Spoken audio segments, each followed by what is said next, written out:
Hello जी, नमस्कार, सत श्री अकाल, अस्सलाम वालेकुम। केम छो, कैसे हैं आप सब लोग। मैं हूं आपकी अपनी ममता सचदेवा, एक बार फिर से आप सबके साथ में। आज आपको मेरा कमरे का बैकग्राउंड थोड़ा हटके लग रहा होगा और आपको कुछ अंदाजा भी हो रहा होगा कुछ चीजें लिखी और कुछ ड्रॉ किया हुआ देखकर। यस, मैंने ये बोर्ड खरीदा है। किस लिए आप गेस कर सकते हैं? ऑफ कोर्स ट्रेनिंग के बारे में बातें करने के लिए। जैसा कि मैंने वादा किया था आपसे कि मैं कैबिन क्रू की जिंदगी के बारे में, जहाजों के बारे में आपको अपडेट करती रहूंगी और मेक श्योर करूंगी कि जितने लोग भी इस प्रोफेशन में आना चाहते हैं उनके लिए रास्ता आसान बना पाऊं, उनको जो भी इंफॉर्मेशन मेरे पास है उनको दे पाऊं फ्री ऑफ कॉस्ट, ताकि उनको किसी भी ऐसे इंस्टीट्यूट में, गली मोहल्ले में या किसी शहर में जाके अपने 2-2.5 लाख रुपए खराब ना करने पड़े। तो आपके लिए है ये मेरा चैनल जिसका नाम है हेलो कैबिन क्रू। अगर आपने ऑलरेडी इस पे सब्सक्राइब कर लिया है तो बहुत बहुत शुक्रिया। अगर नहीं किया तो मेरी गुजारिश है कि प्लीज कर लीजिए और घंटी का बटन भी दबाकर उसको ऑल पे सेट कर लीजिए, ताकि कोई भी मेरी जो वीडियो है जब रिलीज हो तो उसकी नोटिफिकेशन आप तक जरूर पहुंचे। तो आज मैंने क्या सोचा है, ऑफकोर्स हम कैबिन क्रू की सैलरी के बारे में, रिटायरमेंट के बारे में, जिंदगी के बारे में बहुत सारी बातें कर चुके हैं, लेकिन फॉर्चुनेटली अनफॉर्चुनेटली बहुत सारे ऐसे लोग हैं हमारे देश में जिन्होंने जहाज के अंदर कभी पैर रख के अभी तक नहीं देखा और वो कैबिन क्रू बनना चाहते हैं।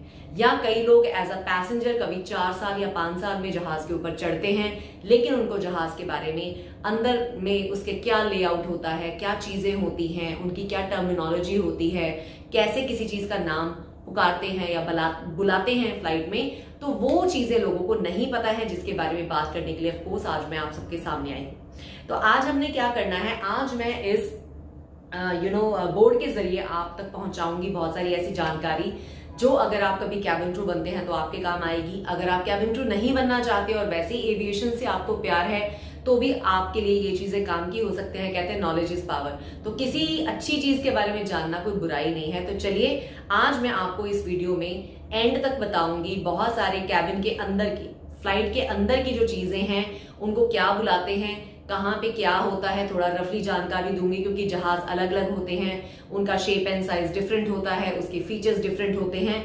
तो ये कोई टेक्निकल क्लास नहीं है, ये जनरल क्लास है जिसमें कि कल को अगर आप कैबिन क्रू बन जाते हो तो बनने के बाद आपको ये पता होना चाहिए कि जब आप सिलेक्ट हो जाते हो, आपकी इंटरव्यू हो जाती है, आपको ऑफर लेटर मिल जाता है, उसके बाद एयरलाइन वालों की तरफ से एक ट्रेनिंग में से आपको गुजरना पड़ता है, जिस ट्रेनिंग में आपके बहुत सारे एग्जाम्स होते हैं, बहुत सारी ऐसी आपको डिफिकल्ट ट्रेनिंग्स दी जाती हैं। अगर आपको थोड़ा बहुत इसके बारे में पहले नहीं पता होता तो आपको बहुत ही मुश्किलों का सामना करना पड़ सकता है। तो इस मुश्किल को आसान करने के लिए मैं आई हूं आज आपके पास इस ट्रेनिंग को लेके फ्री ऑफ कॉस्ट। तो चलिए आपको बताती हूँ आज मेरे मन में है क्या और जो मैंने अपने एक्सपीरियंस से सीखा है। आई एम नॉट 100% परफेक्ट, जो मेरी नॉलेज है मैं उतनी ही आप सबके साथ शेयर करूंगी। तो चलिए करते हैं वीडियो की शुरुआत। मैंने गलती से परमानेंट मार्कर इस पे लगा दिया है, तो अभी I have to find a way कि इसको मैं कैसे हटाऊंगी। That I think I work it out कुछ अल्कोहल वगैरह के साथ में। मैं थोड़ी एक्साइटेड थी तो आज मैंने इस पे ऑलरेडी ड्रॉ कर दिया परमानेंट मार्कर्स के साथ में। तो चलिए सबसे पहले आपको बताती हूँ, एक मिनट, मेरी वायर जो है आई थिंक थोड़ी सी स्टक हो गई है। आज का ये नया सेटअप है, मुझे माफ कीजिएगा, इंप्रूवमेंट्स होगी आने वाले दिनों में, बिकॉज अभी मुझे समझ नहीं आया कि इसको कहाँ टांगना, तो मैंने इसको यही टांग दिया।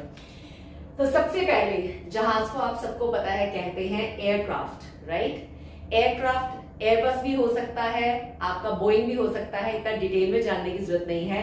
तो एयरबस एंड बोइंग होता है जो एयरक्राफ्ट बेसिकली दुनिया में बहुत सारी एयरलाइंस के पास इन दोनों कंपनीज के एयरक्राफ्ट होते हैं। बहुत सारी कंपनियां बोइंग यूज करती हैं, बहुत सारी कंपनियां एयरबस यूज करती हैं।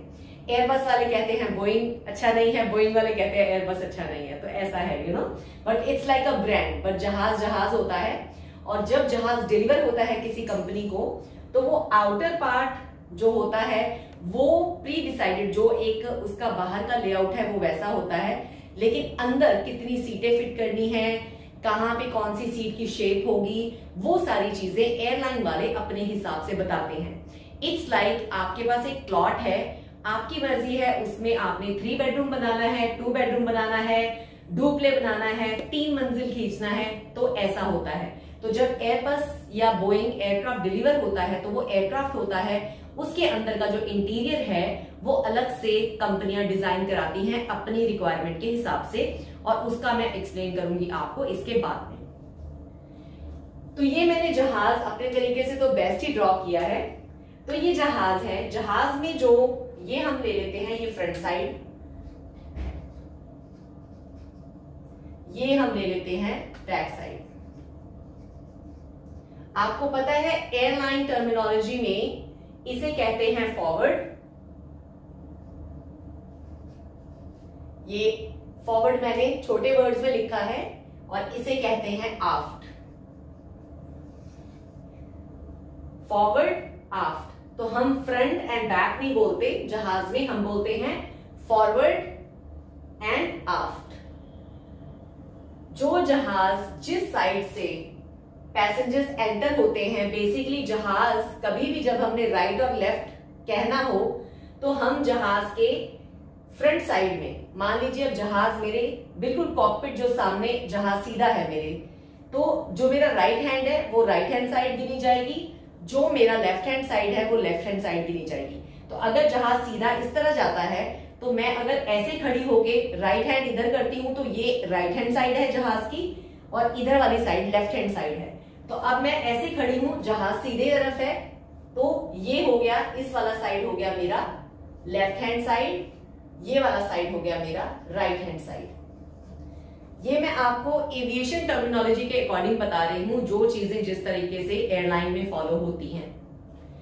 अब बारी आती है ये जो फॉरवर्ड पार्ट में सबसे आगे का कैबिन होता है, जहां पे पायलट्स बैठते हैं, उसको बोला जाता है कॉकपिट। तो ये है कॉकपिट। ये मैंने यहां पे भी लिख रखा है, तो कॉकपिट मैंने ऑलरेडी आपको बता दिया।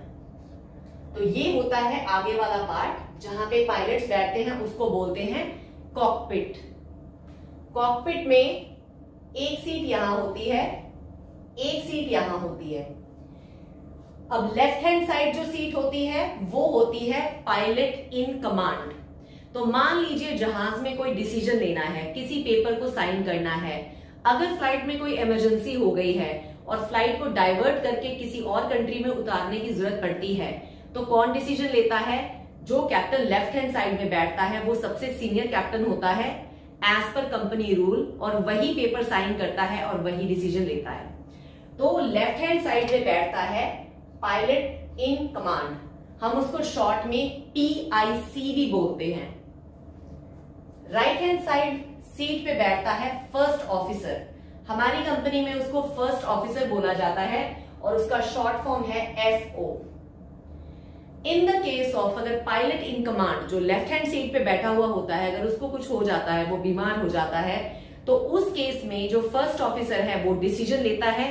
या मान लीजिए कई फ्लाइटों में जहां पे कैप्टन को रेस्ट अलाउड होता है, दोनों कैप्टन को 45 मिनट्स, तो अगर 45 मिनट्स एक कैप्टन रेस्ट ले रहा है, उस केस में first officer right hand seat वाला जो होता है वो डिसीजन ले सकता है उस टाइम के दौरान। बहुत सारे जहाजों में यहां पे पीछे 2 सीटें होती हैं, इन्हें ऑब्जर्वर सीटें कहा जाता है, जहां पे कभी अगर कैप्टन को चेक करना हो या जो अथॉरिटीज रूल बनाती हैं वो लोग कभी कभी फ्लाइट को चेक करने आते हैं। मैं इसमें बहुत डिटेल में नहीं जाऊंगी, लेकिन आपको ऊपरी ऊपरी बता रही हूं कि इन 2 मेन सीटों के पीछे भी 1 या 2 सीटें, डिपेंडिंग ऑन द एयरक्राफ्ट, कितना बड़ा साइज है जहाज का, कौन सा जहाज है, तो पीछे ऑब्जर्वर्स बैठे होते हैं जो कैप्टन और फर्स्ट ऑफिसर को कभी कभी चेक करते हैं कि वो लोगों की परफॉर्मेंस ठीक है या वो रूल्स एंड रेगुलेशन सही से फॉलो कर रहे हैं। तो ये सारी बात थी कॉकपिट की। कॉकपिट के यहाँ पे एक डोर होता है जो बुलेट प्रूफ होता है, और उसके कुछ कोड्स होते हैं जो कैबिन क्रू के पास होते हैं। इन केस ऑफ इमरजेंसी, अगर मान लीजिए दोनों पायलट्स को कुछ हो जाता है, तो कैबिन क्रू मेंबर्स के पास एक कोड होता है जिसके जरिए वो उसके अंदर जा सकते हैं। लेकिन उसके भी बहुत सारे प्रोटोकॉल्स हैं। ऐसा नहीं है कि अगर कोई क्रू को पूछेगा कि कोड बता दो, वो कोड प्रेस करेंगे तो डोर अपने आप खुल जाएगा, ऐसा नहीं होता। फिर भी अंदर से कैप्टन को एक ना एक बटन दबाना पड़ता है। सो कई चीजें हैं जो मैं इसमें आपके साथ शेयर भी नहीं कर सकती हूँ, लेकिन आपको ऊपरी ऊपरी बता रही हूँ। अभी ये बात खत्म हो गई। अब आपको मेन चीजें जो मैंने समझाई हैं, forward, aft, left hand side, right hand side, pilot in command की सीट लेफ्ट में होती है, फर्स्ट ऑफिसर की राइट में होती है, 2 ऑब्जर्वर सीट्स होती हैं, कॉकपिट का डोर, इसके बारे में आपको बता दिया। अभी मैं आपको बताऊंगी लेवेटरी। अब आप क्या उस पे आ जाते हैं थोड़ा सा बाहर।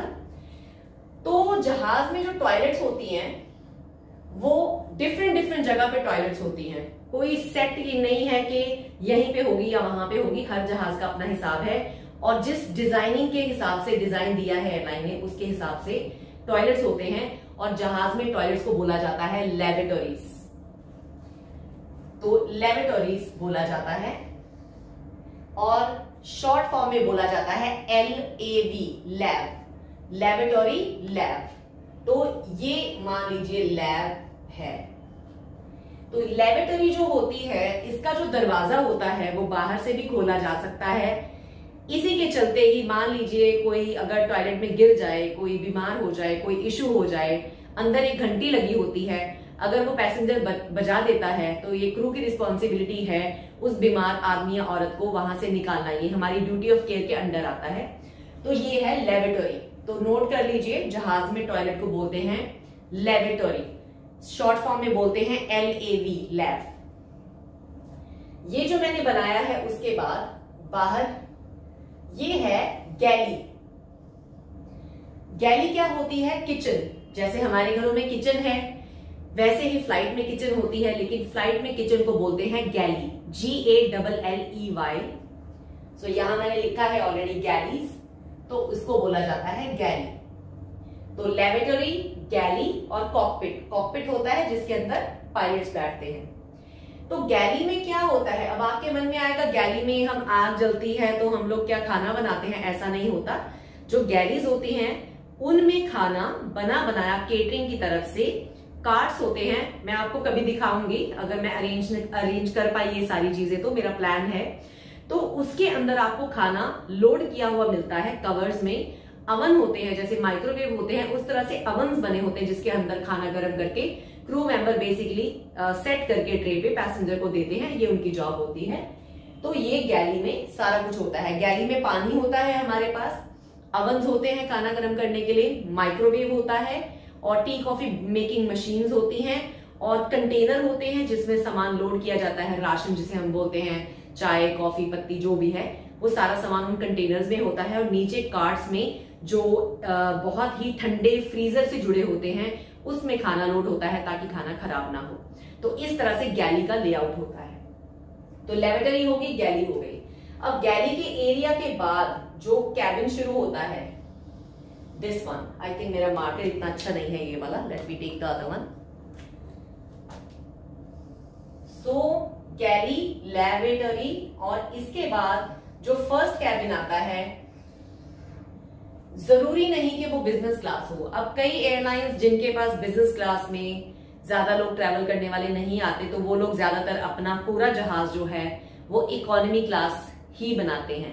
कई एयरलाइंस हैं जिनके पास 3 जोन एयरक्राफ्ट हैं। 3 जोन मतलब सबसे पहले वाला कैबिन फर्स्ट क्लास जो सबसे महंगी टिकट वाला होता है, सेकंड क्लास होती है जो बिजनेस क्लास होती है जो फर्स्ट क्लास से थोड़ी चीपर टिकट्स होती हैं। इकोनॉमी क्लास की ऑफ कोर्स आपको पता है बहुत सारी सीटें होती हैं, थोड़ी सीट्स कंजस्टेड होती हैं, छोटी सीट्स होती हैं जिसमें आपको सिकुड़ के बैठना पड़ता है, तो उसको बोलते हैं इकोनॉमी क्लास। तो डिपेंडिंग ऑन एयरलाइन रिक्वेस्ट, अगर 3 जोन है तो 3 जोन में जितना जो जहाज है उसको डिवाइड किया होता है। 2 जोन है तो बिजनेस क्लास और इकोनॉमी होता है, 3 जोन है तो फर्स्ट, बिजनेस और इकोनॉमी होता है। तो यहां पे मैंने ड्रॉ करा है 2 जोन। तो ये फर्स्ट कैबिन जो है, ये जो विंडोज बनी होती हैं इनको बोलते हैं विंडो ब्लाइंड्स।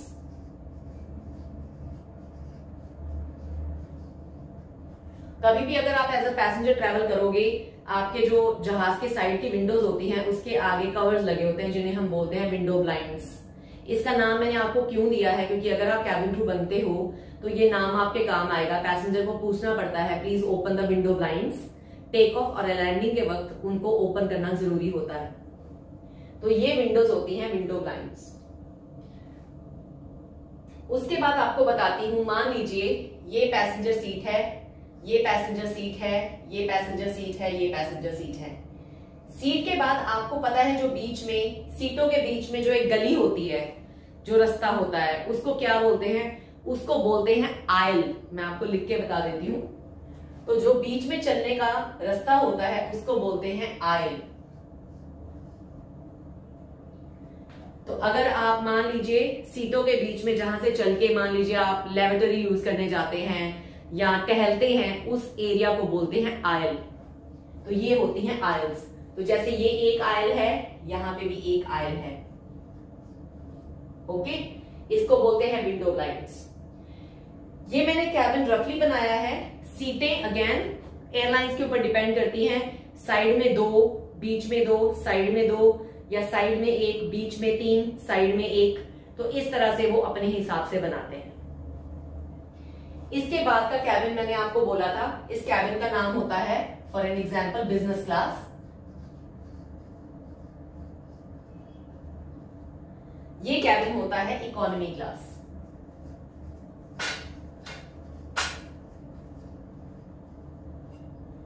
इकोनॉमी क्लास में भी यहां साइड में विंडो ब्लाइंड्स होती हैं।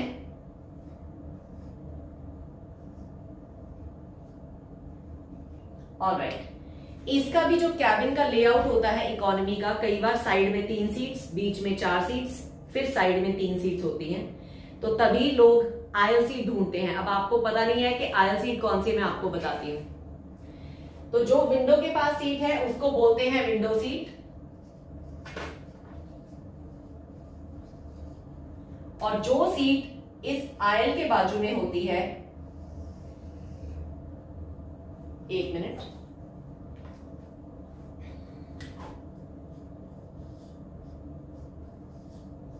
अब आयल के जो बाजू में सीट है, ये आयल के साथ लगती हुई सीट है, ये भी आयल के साथ लगती हुई सीट है। तो इसको हम बोलेंगे आयल सीट, और जो सीट विंडो के पास में है उसको हम बोलेंगे विंडो सीट।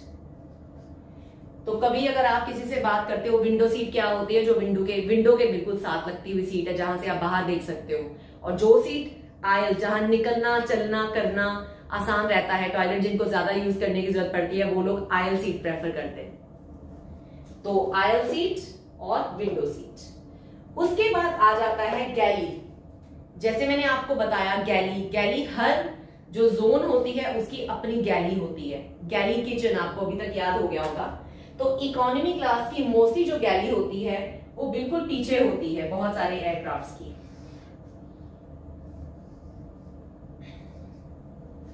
तो ये पीछे गैली होती है, इसमें भी वही फैसिलिटीज होती हैं, वही सारी चीजें होती हैं जो इस तरह की गैलीज में होती हैं। कई बार कई जहाज ऐसे होते हैं जिनके बीचों बीच में भी एक छोटी सी गैली होती है जिसमें कुछ थोड़ी सी चीजें पड़ी होती हैं, लेकिन फुली ऑपरेशनल गैली नहीं होती है। तो ये कुछ चीजें होती हैं जहाज के बारे में जो मेरा दिल किया कि मैं आप सबके साथ शेयर करूं, ताकि आप इन सब चीजों के अभी से यूज टू हो जाएं। तो मैं एक बार से दोबारा रिव्यू कर देती हूं। ये होता है कॉकपिट। जहाज जिस तरफ को आगे दौड़ता है, अगर मैं उस तरफ को देखते हुए खड़ी होके अगर राइट हैंड करती हूं तो वो जहाज का राइट हैंड साइड है, और जो लेफ्ट हैंड साइड है वो मेरा लेफ्ट हैंड साइड, और जहाज का भी लेफ्ट हैंड साइड है आगे देखते हुए। ये टर्मिनोलॉजी, ये सारी चीजें क्यों काम आती हैं? क्योंकि जहाज में जब हमें ट्रेनिंग दी जाती है तो बहुत सारे रूल्स एंड रेगुलेशंस ऐसे एक्सप्लेन किए जाते हैं जिसमें जहाज का लेफ्ट हैंड साइड और राइट हैंड साइड की बात की जाती है। अब अगर आप जहाज के पीछे देखते हुए खड़े हो तो बिल्कुल ही ऑपोजिट हो गया। तो उन्होंने कुछ एक रूल्स सेट स्टैंडर्ड बनाए हैं जिसके लिए सब कैबिन क्रू का, एस्पायरिंग कैबिन क्रू का ये जानना बहुत जरूरी है कि कौन सी साइड को राइट हैंड साइड बोलते हैं, कौन सी साइड को लेफ्ट हैंड साइड बोलते हैं। तो ये हो जाती है लेफ्ट हैंड साइड, ये हो जाती है right hand side. Extra information, catering हमेशा राइट हैंड साइड के दरवाजों से होती है। क्लीनिंग टीम भी mostly right hand side door से आती है, लेकिन कभी कभी लेफ्ट डोर भी क्लीनिंग वाले आने के लिए यूज कर लेते हैं, लेकिन catering mostly right hand side से ही होती है क्योंकि राइट हैंड साइड में ही ट्रक लगाए जाते हैं। तो ये सारी चीजें अभी आपको समझ आ गई होंगी। आप अगर एक बार बोर्ड पे देख के लिखना चाहते हैं अपने आप, ये सारी टर्मिनोलॉजी नोट कर लेना चाहते हैं, तो ये आपके बहुत काम आएगी। अगर आप जो भी मैं अभी आने वाले दिनों में आपको पढ़ाती हूँ, अगर आप वो अच्छे से सुनेंगे और समझेंगे, तो अगर आप कैबिन क्रू ट्रेनिंग में जाओगे तो आपके लिए बहुत ही चीजें बहुत ही आसान हो जाएंगी कंपेयर टू अदर्स जिन्होंने ये वीडियोस नहीं देखे होंगे। आज का वीडियो कैसा लगा बताना मत भूलिएगा। मुझे थोड़ा सा सांस चढ़ गया बोलते बोलते, क्योंकि इतनी दूर से बोलने की आदत नहीं है, पर मजा आया आज आपको पढ़ाने में और कुछ चीजें शेयर करने में। आपने मुझे मेरे कमेंट सेक्शन में बताना है कि किस तरह के और वीडियोस आपको पसंद आते हैं या आप सुनना चाहते हैं, तो मैं आपके लिए जरूर बनाऊंगी। अभी के लिए इतना ही। मैं ममता सचदेवा ले रही हूँ आपसे विदा और मुलाकात होगी बहुत ही जल्द। Goodbye for now.